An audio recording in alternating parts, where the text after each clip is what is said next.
Oi gente, tudo bem com vocês? Estou aqui de volta e dessa vez em ótima companhia. Há muito tempo atrás, muito tempo, já foi Tereza. Mas hoje vive pleno, feliz, servindo de exemplo de vida para outras pessoas que, quem sabe, estejam passando pelo mesmo processo. E eu resolvi chamar ele aqui hoje para a gente bater um papo descontraído, divertido, para ele me contar alguns segredos que vocês sabem. Como é para você essa coisa de se expor nas redes sociais, e de repente ter um monte de seguidores, um monte de gente dizendo que ele é o crush. É uma honra estar aqui com você. Linda, maravilhosa, cheirosa, carismática. Já gostei dele. E, gente, olha só. Sobre cada um tem seu atrativo único, certo? Mamãe fala que eu sou especial e sou bonitinho, eu acredito nela. Pontos positivos, que eu pude ajudar muitas pessoas, mas até identificar que eu pudesse, sabe? Eu tava ali me conhecendo, eu tava crescendo, tava amadurecendo. Então, aquelas paródias, acho que você tava de Jurema. Sim, também. Eu apareço, gente, hoje, né? Por desconhecimento, falta de informação, porque às vezes rola muita informação, mas informação desconexa, né? E naquela época em que você ainda era criança, como é que foi crescer? Você sabia que você era um menino. E como é que foi explicar isso em casa? Como é que isso transcorreu na sua cabeça? Olha só, eu sempre tive o apoio dos meus pais. Eles nunca me julgaram ou me oprimiram de qualquer forma. Eles sempre me apoiavam. Eles viam o que eu necessitava, deixavam eu mostrar para eles o que eu queria, identificavam aquilo e procuravam uma forma de me apoiar. Eles sempre se adaptavam a mim. Isso foi uma coisa muito, assim, única para mim, ter pais como os que eu tenho, ter uma família sempre voltada pro amor, sem julgamentos. É o primordial, né? É primordial, é essencial na vida de todo mundo, é uma família que apoia a gente.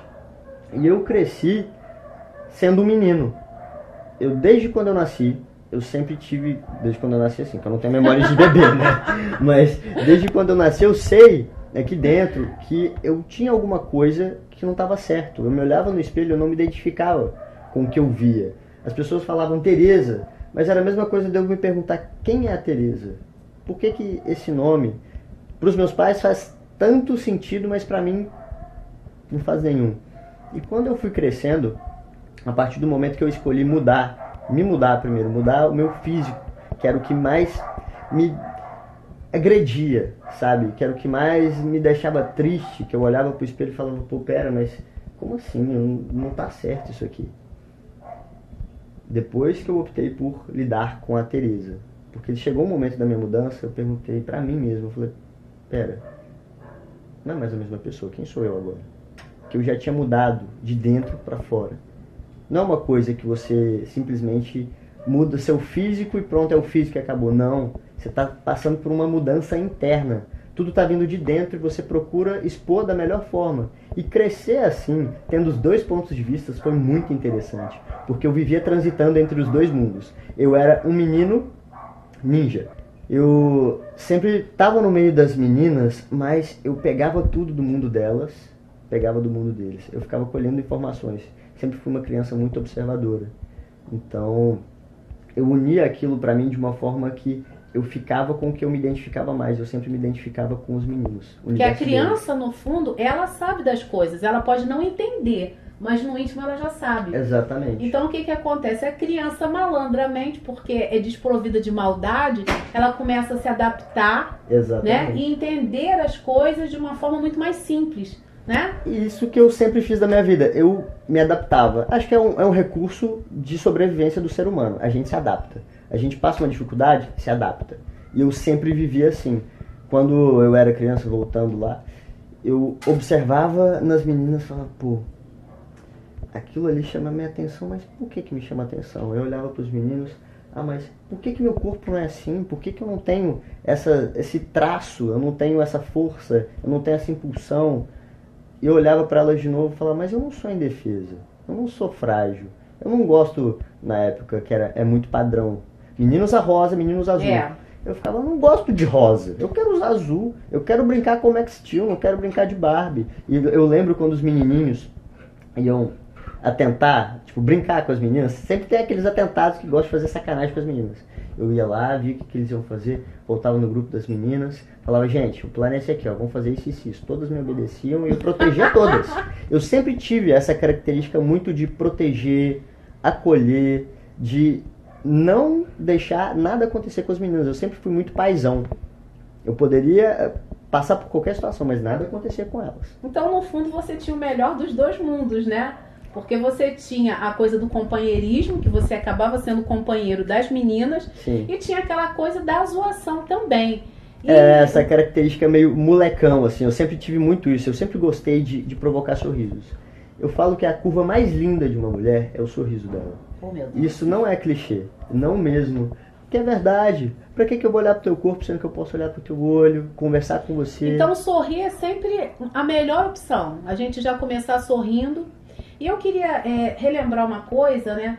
Que a primeira vez, não foi necessariamente a primeira vez, mas o iniciozinho de eu ter ouvido sobre transexualidade foi através de uma novela que tinha uma personagem transgênero, que era Buba, né? Mas qual novela? Cara, eu não lembro. Eu não lembro qual é a novela, por isso que eu falei, gente, que tinha uma novela. Deixa a produção só pra produção. Renascer. Era Renascer, pronto, eu lembrei aqui, né? O diretor falou.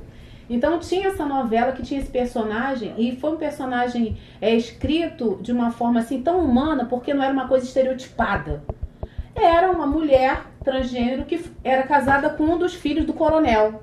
Sim. Mas era uma relação normal, não tinha nada, entendeu? Não aprofundaram com relação a isso. A gente só sabia que era uma mulher transgênero, ponto. Sim. Não era o ponto central da novela, então eu acho que foi abordado de uma forma muito humana, né? E, se eu não me engano, aborda os sentimentos, né, da sim, pessoa. foi a Maria Luísa Mendonça que interpretou brilhantemente esse personagem, com o tom certo, de uma humanidade, de uma docilidade. Era uma mulher frágil, era uma mulher, mas ao mesmo tempo muito forte, porque conseguia enfrentar aquilo tudo de cabeça erguida. Sim. Aí, é claro, eu nunca entendi direito, ninguém entende, né? E depois que eu assisti um documentário chamado Meu Eu Secreto, gente, se vocês não assistiram, assistam, Meu Eu Secreto. É um documentário lá de fora, feito com a maior seriedade, que mostra crianças transgênero. Só um ponto aí no meio do...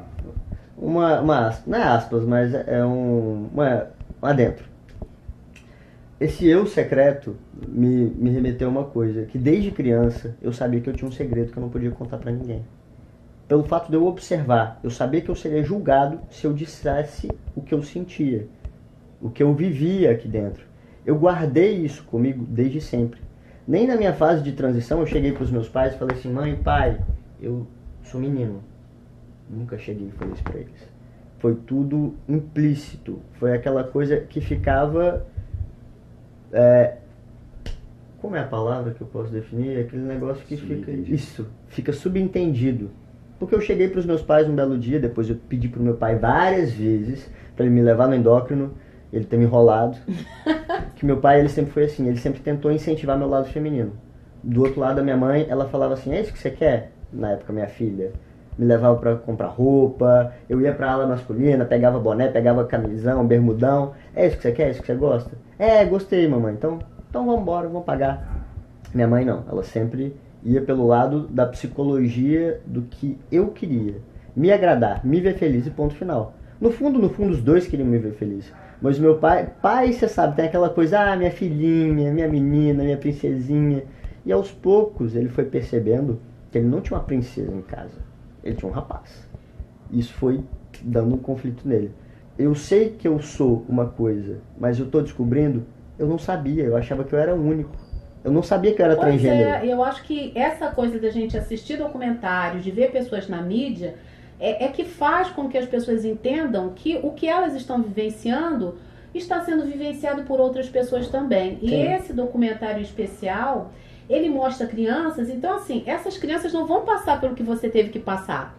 Porque antes de entrarem na adolescência, elas já vão começar a tomar os hormônios para impedir, por exemplo, que uma menina que esteja aprisionada no corpo de um menino, né, que ela comece a engrossar a voz, entendeu? Então são coisas que esse apoio familiar e médico já ajudariam. Mas principalmente é o apoio cultural. Sim. Que até então, a minha geração foi o choque de realidade para todo mundo. A cultura, principalmente do Brasil, eu não falo de outras partes do mundo que eu não conheço, eu só já ouvi falar, nunca conheci eu pessoalmente. Mas a cultura do Brasil é uma cultura muito fechada, uma cultura... Muito preconceituosa, pronto, falei. É, exatamente, é uma cultura muito preconceituosa e a sua avó não tinha vivido isso. Tem a parte do preconceito, que é um preconceito sem ter nenhuma discriminação com a pessoa. É só a pessoa não sabe e ela está seguindo um preceito que a mãe dela ditou para ela. Que ela viveu na família dela. Então ela só está reproduzindo aquilo que ela viveu a vida toda. A sua avó deve ter assustado quando viu... Nossa, que é isso? Pera aí, mulher virando homem? Homem virando mulher? Não, pera aí, então quer dizer que agora eu vou comprar um animal, ele vai vir com os dois sexos. E as pessoas associam animal com pessoa, acham que é a mesma coisa. Mas não, nem sempre uma pessoa que ela nasce com os dois sexos, obrigatoriamente ela é um hermafrodita. Ela opta sempre por um sexo só. Enfim, não vou entrar nessa parte porque é uma parte muito técnica, depois a galera vai começar a encher o saco. Mas é isso. As pessoas, elas têm esse preconceito e quando chegam perto de uma pessoa, assim, pelo menos antes era assim. Até no período que eu me achava que eu era único, eu não falava com ninguém. A pessoa falou, nossa, eu sei de verdade. É, exatamente, eu não conversava com ninguém e foi quando me colocaram num grupo de Facebook que eu descobri que existiam pessoas como a mim e foi aí que eu descobri que eu poderia mudar minha aparência.